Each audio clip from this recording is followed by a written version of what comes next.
নমস্কার বন্ধুরা, কেমন আছো তোমরা সবাই? আশা করি তোমরা সবাই খুব ভালো আছো। আমিও কিন্তু খুব ভালো আছি। তো চলে এলাম আবারও একটা নতুন ভিডিও নিয়ে। তো আমার চ্যানেল স্বপ্নের সংসার ব্লগে তোমাদের সবাইকে স্বাগত। তো চলো আজকের ভিডিওটা শুরু করা যাক। তো আজকের বারটি হচ্ছে শুক্রবার আর এখন বাজে সকাল 7:15। তো ঘুম থেকে অনেক কষ্টে ঘুম থেকে উঠে এসেছি, কারণ ওই যে বললাম 2-3 দিন ধরে আমার পায়ের যন্ত্রণার জন্য আমি একেবারে রাতে ঘুমোতে পারছি না। তো কালকে রাতেও কিন্তু ওই একই ব্যাপার আমার সঙ্গে ঘটেছে। রাত 1-2 অবধি আমি চেষ্টা করেছি ঘুমানোর জন্য, কিন্তু কিছুতেই ঘুমোতে পারছিলাম না, কারণ পায়ে এত পরিমাণ যন্ত্রণা করছিল, বাম লাগিয়েও কোনো কাজ হচ্ছিল না। আর তোমাদের দাদাভাই কিন্তু খুব একটা ব্যথা কমা ওষুধ খাওয়া বা কাউকে খাওয়ানো দুটোই পছন্দ করে না। তো আমাকে একেবারে ও ব্যথা কমা কোনো ধরনের ওষুধ এনে দিচ্ছে না। আমি দুটো ব্লাডের রিপোর্ট করতে দিয়েছিলাম, আগের ভিডিওতে তো তোমাদেরকে বলেইছিলাম। তো রিপোর্টে এসছে আমার ভিটামিন D3 একটু কম আছে। তো ভিটামিন D3-র জন্য আমাকে এখন 1 মাস ওষুধ খেতে হবে, তাহলে এই যন্ত্রণাটা কমবে। তো তাই কিন্তু ওষুধ ডাক্তারবাবু লিখে দিয়েছেন, তোমাদের দাদাভাই নিয়ে আসবে, মানে কালকে নিয়ে আসেনি, ভুলে গেছে কোনো কারণে, আবার ডবল যাবে বলছিল। আমি মানা করলাম যে যেতে হবে না, আজকে যখন অফিস থেকে ফিরবে তখন তুমি নিয়ে এসো। তো আজকে নিয়ে আসবে, তো ওষুধটা খেয়ে দেখি কতটা কি উপকার পাই। তা না হলে ভাবছি আরেকটা অন্য ভালো ডাক্তার দেখাবো। তো যাই হোক, ওই সব কথা বাদ দাও। এখন দেখো আমি কিন্তু চাল ডাল ধুয়ে প্রথমেই কিন্তু ভাতটা চাপিয়ে দিচ্ছি। আর আমার মুখটা দেখেই বুঝতে পারছো আমার মন মেজাজ মুড দুটোই কিন্তু ভালো নেই। আসলে মানুষের শরীর না ভালো থাকলে, ঘুম না ঠিক হলে দেখবে কিছুই ভালো লাগে না। তো আমারও হয়েছে তাই। আর তোমাদের দাদাভাই কষ্ট করে বাইরে খাবে, আমি আবার বেলার দিকে রান্না করব, তাই ভাবলাম যে না, উঠে গিয়ে আগে রান্নাটাই সেরে নিই। আর কাজের মধ্যে ব্যস্ত হয়ে গেলে না, আমি আর শরীরের কষ্টটা ঠিক বুঝতে পারি না। তখন কাজের প্রতি একটা আলাদাই নেশা চলে আসে, যে একটার পরে একটা কাজ আমাকে আগে গুছিয়ে ফেলতে হবে। তো শরীরের কষ্টটা তখন আর টের পাই না। তাই ভাবলাম যে আগে উঠে গিয়ে সমস্ত কাজ বাজ শেষ করি। আর এদিকে দেখো প্রথমেই কিন্তু আমি ভাতটা চাপিয়ে দিয়েছি, তারপরে কড়াতে তেল 5 ফোড়ন দিয়ে একটুখানি গরম হতে দিয়েছি। আর এদিকে সয়াবিনটা ভিজিয়ে নিচ্ছি। তো আজকে কিন্তু সম্পূর্ণ নিরামিষ রান্নাবান্না করব। আজকে কিন্তু করব সয়াবিন আলু দিয়ে একটা নিরামিষ তরকারি, নারকেল দুধ দিয়ে, আর করব ঝিঙে আলু পোস্ত। তো এদিকে কিন্তু আমি কড়াটা তো গরম হতে বসিয়ে দিয়েছিলাম, মানে তেলের মধ্যে 5 ফোড়নটা বেশ ভালোভাবে ভাজা হয়ে গেছে। তো পুরো সারা কড়াটা জুড়ে আমি কিন্তু তেলটা এখন হচ্ছে গিয়ে ছড়িয়ে দিচ্ছি, কারণ এই কড়াটা তো গোল নয়, তো একদিকেই তেলটা থেকে যায়। খুন্তি দিয়ে ছড়িয়ে দিলে কিন্তু পুরোটা হয়ে যায়। তারপরে এই যে কেটে রাখা ঝিঙে আর আলুটা, সেটাও কিন্তু দিয়ে দিলাম। এখন এটার মধ্যে একটুখানি লবণ আর হলুদ দিয়ে নাড়াচাড়া করে ঢাকা দিয়ে দেবো। তো এটা কিন্তু আস্তে আস্তে সেদ্ধ হবে। হালকা সেদ্ধ হয়ে আসার পরে, মানে ঝিঙার যে জলটা বেরোয় ওইটা একদম শুকিয়ে যাওয়ার পরে কিন্তু আমি পোস্তটা বেটে, মানে পোস্ত আর শুকনো লঙ্কা দুটো কিন্তু আমি একসঙ্গে বেটে নিই, কারণ মিক্সিতে একদম মিহি করে পেস্ট করে নিই। তারপরে কিন্তু দিয়ে ফুটিয়ে সেদ্ধ করে লবণটা চেক করে নামিয়ে নিলেই কিন্তু টেস্টি ঝিঙে আলু পোস্ত একেবারে রেডি হয়ে যায়। আর ওই যে বললাম কড়াটা একেবারে মানে চেতকানো টাইপের, তো নাড়াচাড়া করতে গেলে একটু বেশি পরিমাণ জিনিসপত্র হলেই কিন্তু পড়ে যায়। তো দেখতেই পাচ্ছ আমার ঝিঙে আলু একেবারে মাটিতে পড়ে গেছিলো, তো ওটাকে তুলে আবার ভালো করে ধুয়ে আবার দিয়ে দিচ্ছি কড়াতে, দিয়ে এখন ঢাকা দিয়ে দেবো। এটা এখন আস্তে আস্তে সেদ্ধ হবে। তারপরে পোস্ত দিয়ে নাড়াচাড়া করে আরও ভালো করে সেদ্ধ করে একদম মাখা করে নামিয়ে নিলে কিন্তু আমার ঝিঙে আলু পোস্ত রেডি হয়ে যাবে। তো পোস্তটা বসানোর পরে সোনা পাপার খাওয়ার জলটা আগে করে নিয়েছিলাম, তারপরে এখন কিন্তু গরম জলটা ফ্লাক্সে ঢেলে রেখে দিচ্ছি। আর তোমাদের দাদাভাই ব্রেকফাস্টে আজকে হচ্ছে গিয়ে ছোলা আলু সেদ্ধ করে দেবো, তার সঙ্গে দেবো মুড়ি। যেহেতু ও আজকে নিরামিষ খাবে, তাই আলাদা আর কিছুই করে দেবো না, এটাই করে দেবো।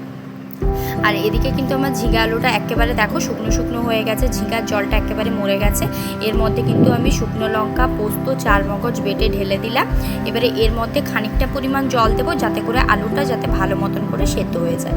তো আলুটা সেদ্ধ হয়ে গেলে কিন্তু একদম মাখা করে নামিয়ে নেব। তো দেখতেই পাচ্ছ পোস্তটা কিন্তু আমি ভালো করে সবজিগুলোর সঙ্গে মিশিয়ে নিচ্ছি। এখন ঢাকা দিয়ে দেবো, এটা আস্তে আস্তে করে সেদ্ধ হবে। তারপরে অফ ক্যামেরা কিন্তু আমি সমস্ত রান্না করে নিয়েছিলাম। সয়াবিন আলুর তরকারি করেছিলাম, ঝিঙে আলু পোস্ত করেছিলাম, তার সঙ্গে তো অবশ্যই ছিল গরম ভাত। তারপরে একদম মানে তোমাদের দাদাভাই অফিস চলে যাওয়ার পরে সকালে ব্রেকফাস্ট করে আমি অনেকক্ষণ পর্যন্ত ঘুমিয়েছিলাম। তারপরে উঠে কিন্তু বিছানাটা আগে পরিষ্কার করেছি, মানে সোনা পাপার খেলনা বইটই ছড়িয়েছিল, বিছানাটা পরিষ্কার করানোর পরে এখন কিন্তু মাথায় একটু ভালো করে তেল দিয়ে চুলটা আঁচড়ে নিচ্ছি, কারণ এই চুলটাকে মানে একদম টঙে না তোলা অবধি আমার শান্তি লাগে না। আমি চুল ছেড়ে কোনো কাজ করতে পারি না, বা বিনুনি করেও আমি কোনো কাজ করতে পারি না। আমি একদম মাথায় ভালো করে তেল দিই, তেল দিয়ে চুলটাকে পাকিয়ে পাকিয়ে একদম টগে তুলে একটা ক্লিপ দিয়ে দিলে আমার মনে যেন শান্তি লাগে। আর এই গরমকালে তো এই চুল নিয়ে আমি ভীষণ ঝামেলায় পড়ি, না পারি ভালো করে আঁচড়াতে, না পারি ধুতে, ভীষণ কষ্ট হয়ে যায়। তারপর যাদের তো ছোট বাচ্চা আছে তারা তো বুঝতেই পারবে এত বড় চুল মেনটেন করা কি পরিমাণ সমস্যার ব্যাপার। তো চুল টুল বাঁধা কমপ্লিট হয়ে যাওয়ার পরে এখন এসছি ঘরদোরটা ভালো করে মোছার জন্য। তো দুদিন কিন্তু আমার ফিনাইল শেষ হয়ে গেছিলো, আমি কিন্তু নিমাইলের এই ফিনাইলটা দিয়ে ঘরটা মুছি। এতে কিন্তু ঘরটা ভীষণ পরিমাণ ভালো পরিষ্কার হয়, তার সঙ্গে একটা ভালো স্মেলও দেয়। আর আমার কিন্তু এমন কোনো ফিনাইল ইউজ করতে ভালো লাগে না যেটাতে ঘর মোছার পরে ঘর থেকে একটা সুন্দর মানে স্মেল যাতে না ওঠে, ওরকম কোনো মানে ফিনাইল ইউজ করতে আমার ভালো লাগে না। তাই কিন্তু আমি নিমাইলটাই ইউজ করি। এটা কিন্তু বেশ অনেকক্ষণ পর্যন্ত ঘর মোছার পরেও ঘরটাকে একটা সুন্দর স্মেল দেয়। এদিকে দেখতেই পাচ্ছ আমি কিন্তু মানে ফিনাইলটা দেওয়ার পরে ওই ঘর মোছাটা দিয়ে কিন্তু খাটের তলাটা একদম ভালো করে পরিষ্কার করে নিয়েছি। তারপরে বাকিটা মুছবো, মুছে একেবারে ছাদে যাব জামা কাপড়গুলো মেলার জন্য। তোমাদের দাদাভাই তো সকালেই জামা কাপড়গুলো কেচে দিয়ে যাচ্ছে, বেশ 15 দিন মতো হলো ওই কিন্তু জামা কাপড়গুলো ধুয়ে টুয়ে দিয়ে যায়, আমি শুধু নিয়ে গিয়ে ছাদে মেলে দিয়ে আসি। বা কখনো খুব দেরি হয়ে গেলে তখন আমি ধুয়ে নিই, নাহলে রেগুলার প্রায় কিন্তু তোমাদের দাদাভাই এখন ধুয়ে দিয়ে যায়। প্রায় যতদিন থেকে আমার এই পায়ের যন্ত্রণার সমস্যাটা শুরু হয়েছে আমি প্রায় দিনই রাতে ঘুমোতে পারি না, তাই সকালে কিন্তু আমার সব কাজেই খিটখিটে ভাব চলে আসে। তাই কিন্তু তোমাদের দাদাভাই যতটা পারে চেষ্টা করে দিয়ে যাওয়ার চেষ্টা করে। তবুও তো ওকে 9টা সাড়ে 9টার ভিতরে অফিস ধরতে হয়, তার মধ্যে যদি সময় করে পারে তো করে দিয়ে যায়, নাহলে আমাকেই করতে হয়। এদিকে দেখতেই পাচ্ছ তোমাদের সঙ্গে কথা বলতে বলতে আমার পুরো ঘরটা মোছা একেবারে কমপ্লিট হয়ে গেছে। শুধু এই বাইরের পাশটা একটুখানি মুছবো, তাহলেই কিন্তু হয়ে যাবে। তারপরে রান্নাঘরটা মুছেই যাব ছাদে। তো চলো ঝটপট করে ঘরটা মুছে দিই।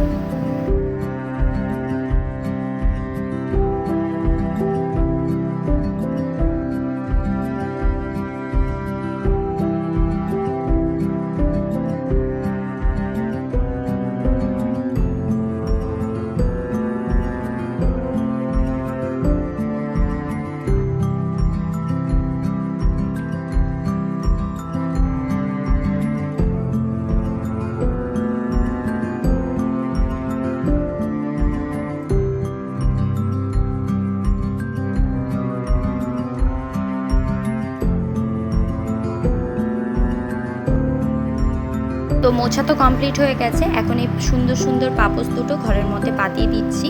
তারপরেই কিন্তু চলে এলাম ছাদে। ছাদে এসে সমস্ত জামা কাপড়গুলো এখন দড়িতে মেলে দিচ্ছি।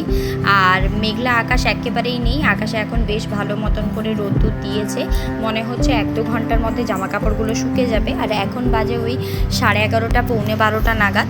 তো এখন কিন্তু আমি জামা কাপড়গুলো মেলে দিয়ে যাচ্ছি, এখনও আমার চান হয়ে নেই। তো নিচে যাব, চান করব, ঠাকুর পুজো দেবো, সোনা পাপাকে খাওয়াবো, চান করাবো, বেশ অনেক কয়েকটা কাজ আছে। সব কিছু কাজ কমপ্লিট করার পরে ছাদে এসে একবার দেখবো, যদি জামা কাপড়গুলো শুকে গিয়ে থাকে তাহলে কিন্তু নিয়ে চলে যাব। কারণ ওই যে বলছি রাতে আমার ঘুম হচ্ছে না, তো দুপুরবেলা ভাবছি একটুখানি ঘুমোবো। আর ছাদে যদি জামা কাপড়গুলো মেলে দিয়ে যাই, বৃষ্টি এলে ভিজে যাবে, এই চিন্তায় কিন্তু আমার একেবারে ঘুম আসবে না। কারণ আমার সোনা পাপা কিন্তু ঘর অন্ধকার না করা পর্যন্ত একেবারে ঘুমোতে চায় না। তো জানালা খুলে তো দুপুরবেলা আমি একেবারে ঘুমোতে পারি না, জানালা দরজা সবই কিন্তু আমাকে লাগিয়ে দিতে হয়।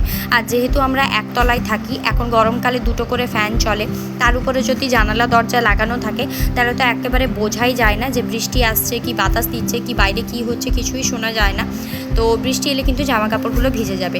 তাই ভাবছি যে একেবারে খাওয়া দাওয়ার পরে জামা কাপড়গুলো নিয়ে গিয়ে আমি গিয়ে ঘুমিয়ে পড়বো। তো দেখতেই পাচ্ছ জামা কাপড়গুলো সম্পূর্ণটা মেলে দিয়েছি, এখন গিয়ে জামা কাপড়ে ক্লিপগুলো লাগিয়ে দিচ্ছি।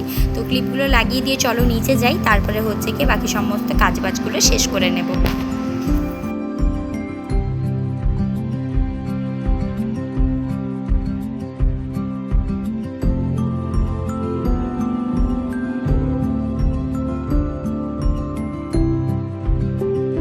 নিচে এসে কিন্তু আমি আমার মহাদেবকে সুন্দর করে ফুল দিয়ে সাজিয়ে পুজো দিয়ে নিয়েছি। তারপরে ভাত টাত খেয়ে দুপুরবেলা ঘুমিয়ে পড়েছিলাম। এখন বিকাল বাজে 5:30। এখন সোনা পাপাকে নিয়ে বেরিয়েছি একটুখানি স্টেশনের দিকে ঘুরতে যাব বলে। আসলে টানা বেশ কয়েকদিন ধরে বিকেলে বৃষ্টি হচ্ছে, সোনা পাপা একেবারে বাইরে বেরোতে পারছে না। ওরও তো মন করে একটু বাইরে বেরোবে, খেলবে। তো আজ ভাবলাম যে ওকে একটু নিয়েই আসি। এই যে দেখতে পাচ্ছ এখন 5:30 বাজে, তবুও মানে এত রোদ্দুর, মানে একপাশে মেঘলা করেছে আবার একপাশে ভীষণ রোদ দিয়েছে। তো সোনা পাপা এসেই একটা ললিপপ খাচ্ছে, আর এই হচ্ছে আমি আর সোনা পাপা। তো ট্রেন দেখছি বসে বসে, ভীষণ ভালো লাগছে, বাতাস দিচ্ছিল বেশ ভালো আজকে। তো আজকের ভিডিওটা এখানেই শেষ করছি। কেমন লাগলো অবশ্যই জানাবে, যদি ভালো লাগে একটা লাইক আর সাবস্ক্রাইব করে আমার পাশে থাকবে। দেখা হবে নতুন আরও একটা ভিডিও নিয়ে।